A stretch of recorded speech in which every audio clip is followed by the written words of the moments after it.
Jean-Francois, welcome to the L3 conference, Listen, Learn and Live. And just as a little bit of background, as you're aware, we've created this conference to enable coaches and leaders and supervisors to tap into the ways we can grow together to enable positive transformation systemically in our world around equality, diversity, and inclusion. We really appreciate you giving up your time as a volunteer to be with us on this global conference as one of the 24 speakers. Jean-Francois, welcome. Thank you very much, Claire, and much gratitude for what you and your team are doing, campaigning for equality, diversity, and inclusion. I'm very happy to be a very tiny part of your project today. Thanks again, and also thank you to Juan Pablo Otero and Joe Ortiz for the very important and beautiful offer they gave us today. So I am going to talk about reinventing the way we are, we relate with others, and we lead with an artistry that is nourished by inclusion. And you may think, why? What's the big why, in fact? And let me show you in a few pictures my big why. Here we go. And that's where we're starting from.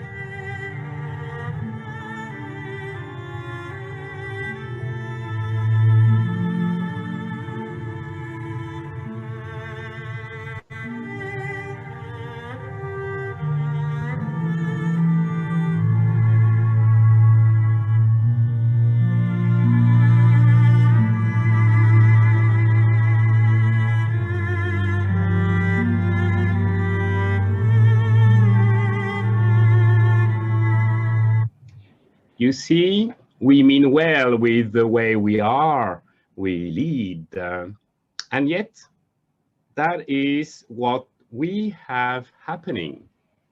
So what could we hope for? Perhaps we could, like Anne Frank in her concentration camp did, right? Focus on the beauty that remains, or be inspired by Nelson Mandela, who said, man's goodness is a flame that can be hidden, but never extinguished. And while that will help, that will not be enough. What more could we do?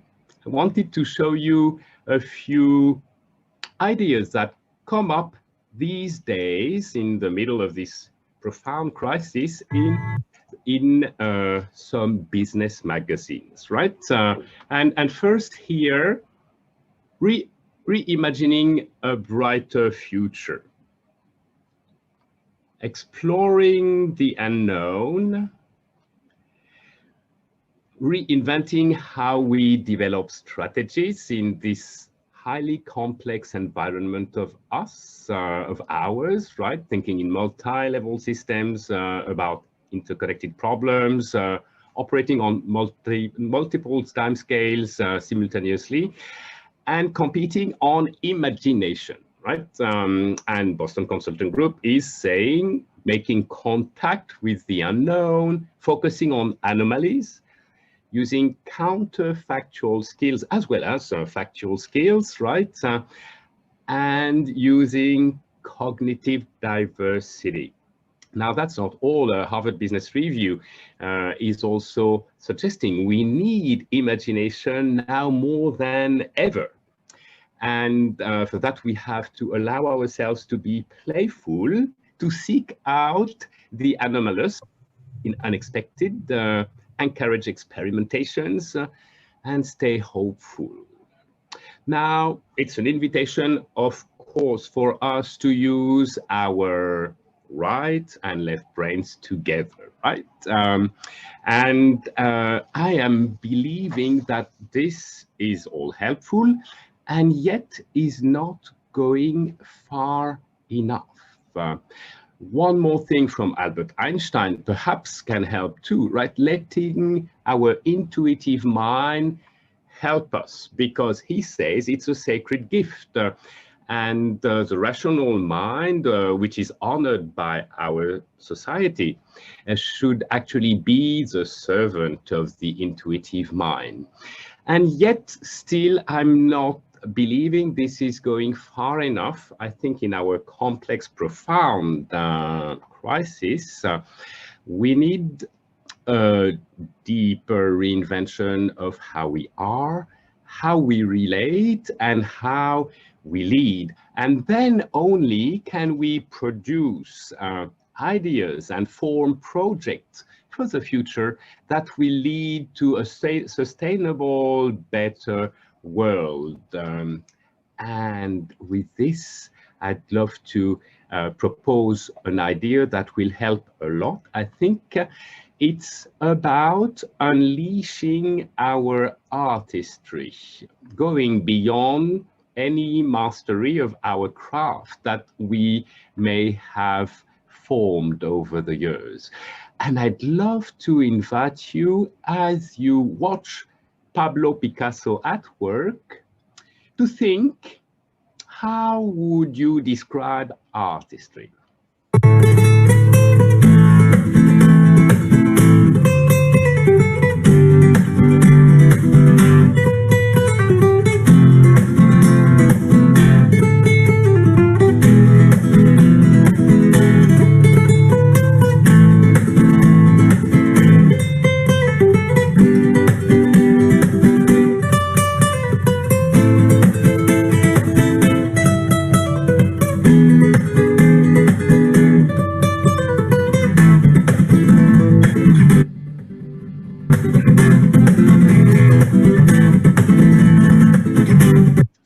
And yes, you earned a wink from the artist, right? Well, there are many ways to describe mastery and artistry. I'll just propose a few ideas for each, right?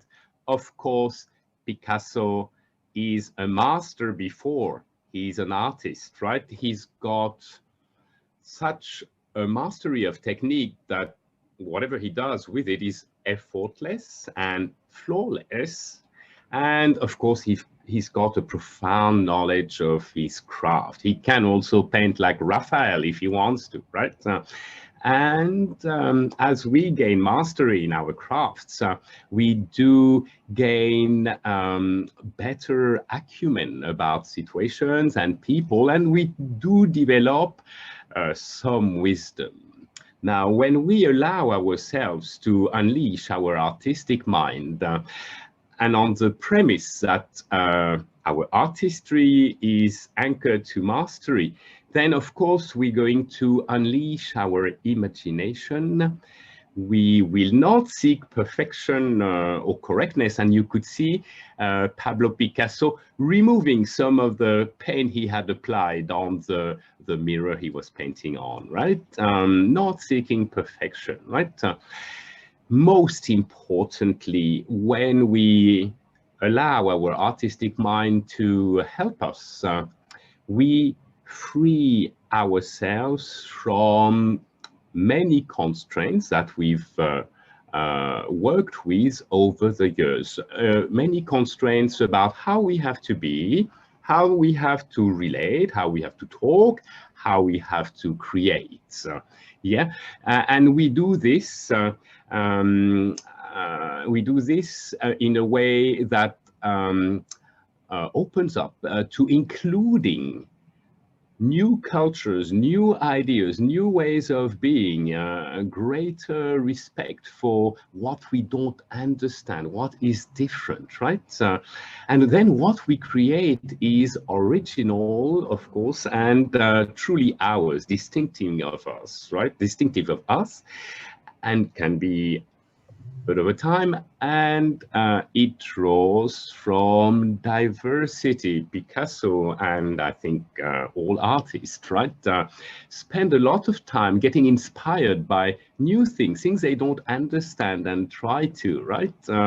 And so, to me, unleashing our artistic mind is like freeing the little artist we have sleeping deep within us, a very important way to a very important help to reinvent the future.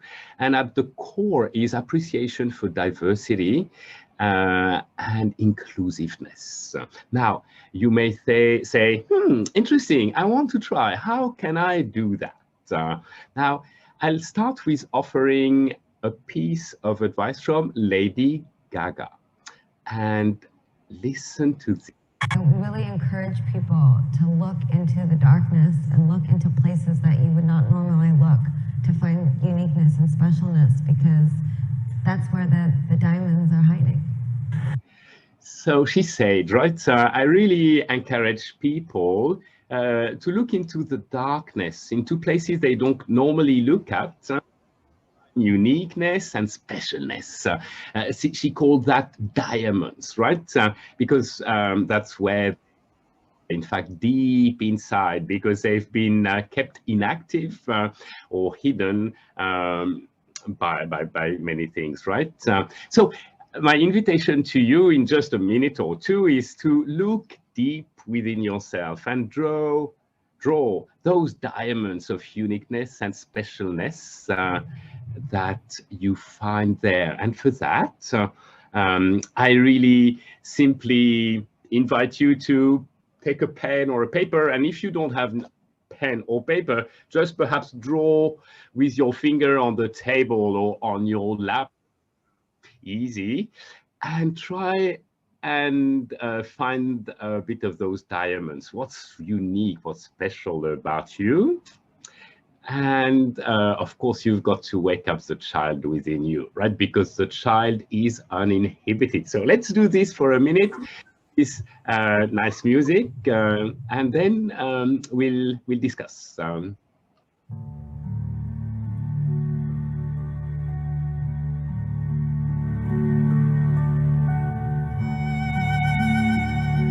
Jesus Christ, help me.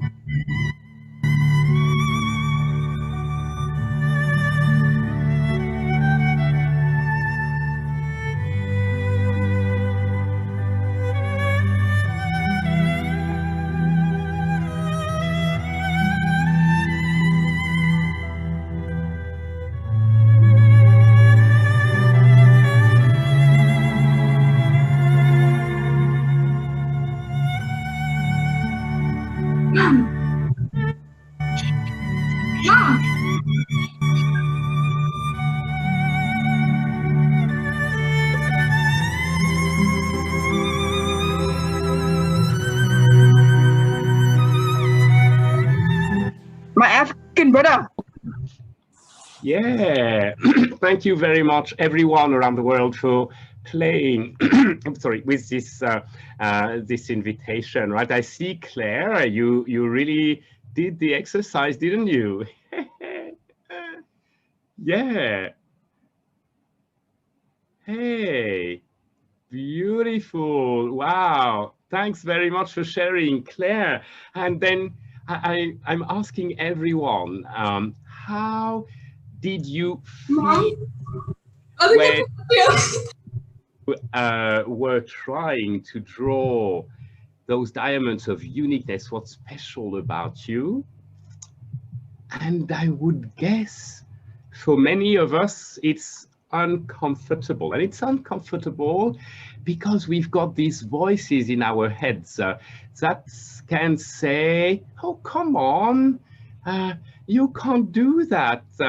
That's a children's game, right? In fact, there is a part of us that is like a prison guard, and it What are you keeps talking about? this within us captive.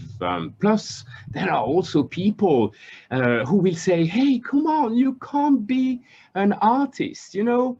I mean, you have no talent, you have no taste. Artists are not made, they are born. Well, I disagree with everything, of course, but I agree on one thing, the last one. Artists are born. And the truth is, we are all born artists, in fact. But then, of course, education, society, or even builds so many barriers around that little artist, right? Because it's uncontrollable, right? An inconvenience for smooth social relationships.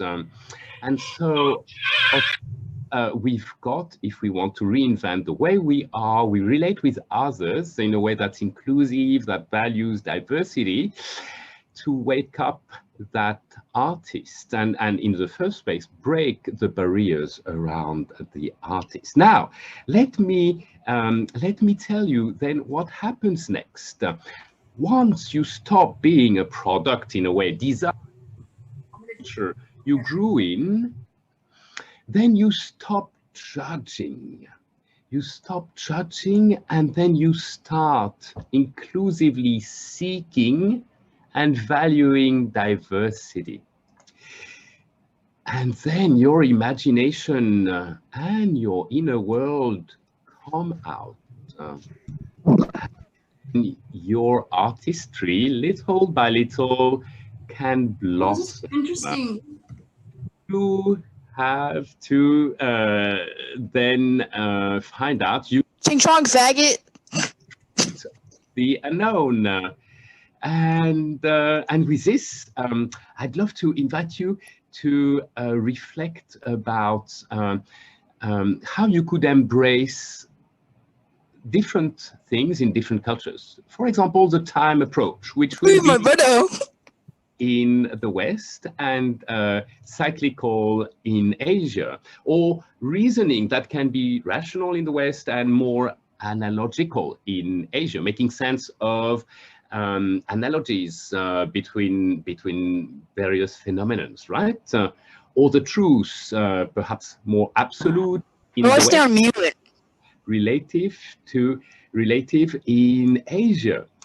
Just kind of a suggestion of reflection for you. Now, I'd love in the last few minutes we have together to give you a chance to enrich your forward thinking with fresh creativity as you reflect about who you want to be, how you want to relate with others, and how you want to lead in the future. So my invitation is to watch a few I will play for you. And when you see those pictures, think, what is this picture telling me about what the future I desire need more of from me, right?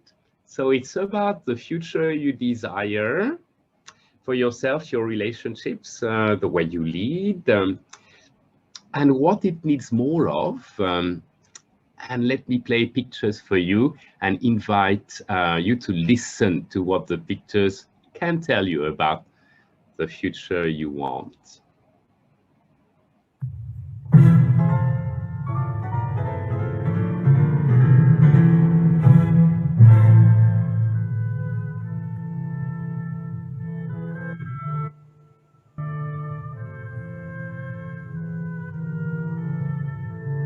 Bro, look at my mom.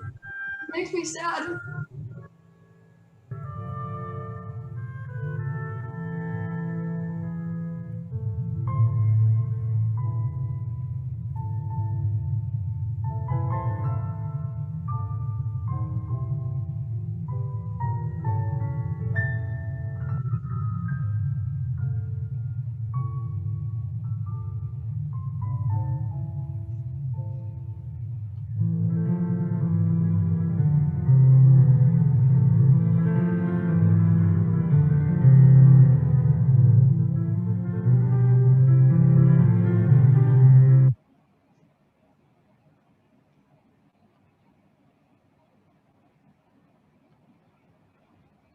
And with all of this and these pictures, which you can take a picture of on your smartphone if you wish, right, to keep them in your memory, my invitation is, as you remember the pictures that inspired you, told you something about the future you desire and what it needs more of, with those pictures, what is the story that is unfolding about you, evolving, how you're gonna be, how you're going to grow, to relate, to embrace diversity, to include, and to lead.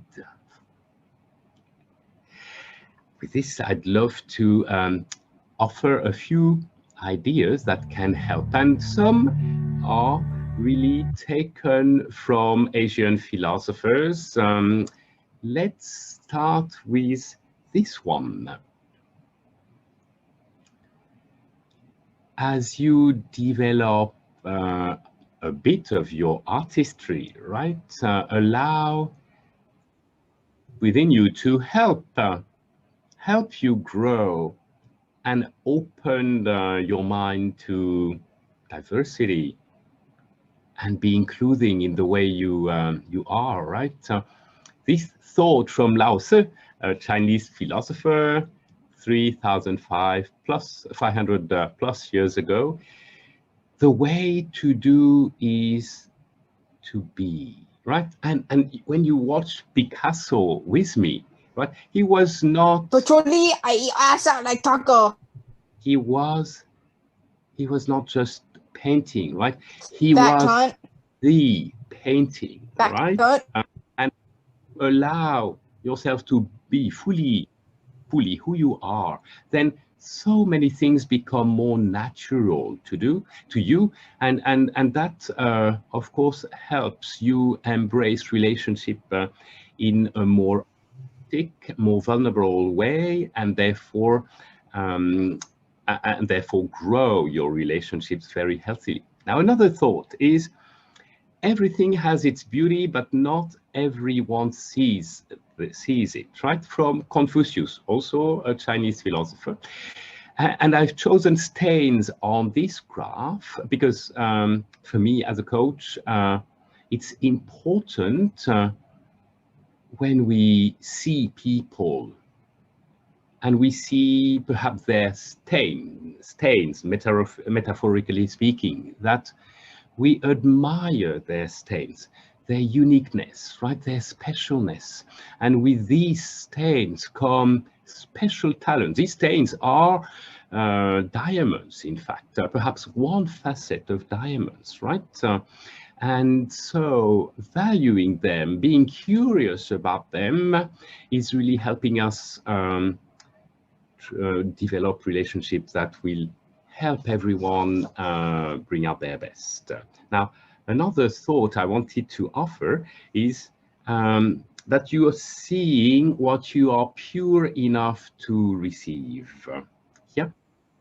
In my job as a coach, of course, this is also important, I think, in everybody's lives, right? That means when you listen to someone, right, clear away the clutter in your mind, all those voices, and fully focus on the person and all those diamonds inside that you can help the person bring out, and then you can both play with them, right, and expand them with a way of transforming things. Then I have another one thought that I'd love to share. And Gog said, the great artist is a simplifier, right? And that's an invitation for me, from me to you, to look at simplifying the way you relate with people, right? There again, take away all that's a burden. That's not really at the core of who you want to be in relationships, right? Simplify your leadership as well. Simplify the way you coach as artists do, right? Go to the core. it's more than enough. And then one last piece of advice that's very much related comes from the story of Michelangelo, you know, who sculpted that David, right? And one day, the state of Firenze had delivered a huge block of marble in his courtyard, and Michelangelo was looking at that enormous block of marble, and a little kid came and asked Michelangelo, "Michelangelo, what are you going to do?" And Michelangelo said, "I am going to free the angel inside." And then, of course, that involves a process of simplification, right? And of chopping off or tipping away all that's not necessary. And that's my invitation to everyone, right? If we progress like artists, right? We set aside so many of the barriers and the unnecessary limitations that our education and society has laid around our talent, and then it's much easier to find who we really want to be, how we really want to relate, embrace diversity, how we want to include others in our lives, how we want to grow, and how we want to lead. Now with this, I'll conclude by saying what happens when leaders partner with their artistic mind. Well, first, as you show up as an artist, well, actually, of course, you've let go of control, right? And because you're not controlling anymore, you create a space for others to be also open and free, and it's easier for them to do their activities, artistry. No. So, and the artist can also become like a compelling white canvas that others feel drawn to draw upon. Yeah? And then, of course, So like, what's the difference? As artists, appreciate the whole and the inner beauty of people and landscape and phenomena, right? And we see people in particular with their uniqueness and specialness, right, as living and evolving work of art. Appreciation, and that is a great way to progress in life and to invite others to do the same, right? So with this, I'd love to just say, do appreciate your and others' uniqueness. It's what makes you and us all precious. Seek others' uniqueness.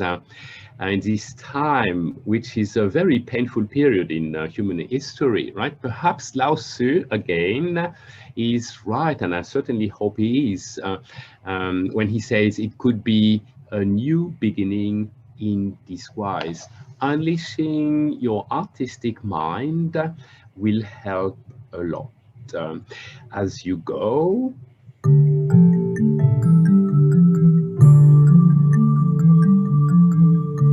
do trust that your way ahead will appear as you walk. I would be happy if you enjoyed the slide deck to send it to you. You can just reach out to me by LinkedIn, for example, with this QR code, and just send the message, please slide deck, something like that, right? I will understand.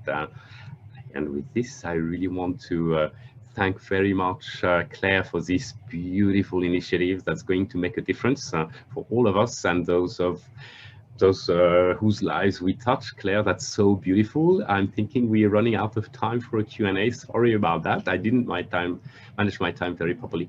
Thanks very much again for your kind invitation. Thank you everyone for your kind attention. Jean-Francois, that was such a colourful session. I loved the way the slides were so colourful, but also using the music really helps us to connect with what you described as the diamond in the dark and discover our hidden talents as well. Fabulous session.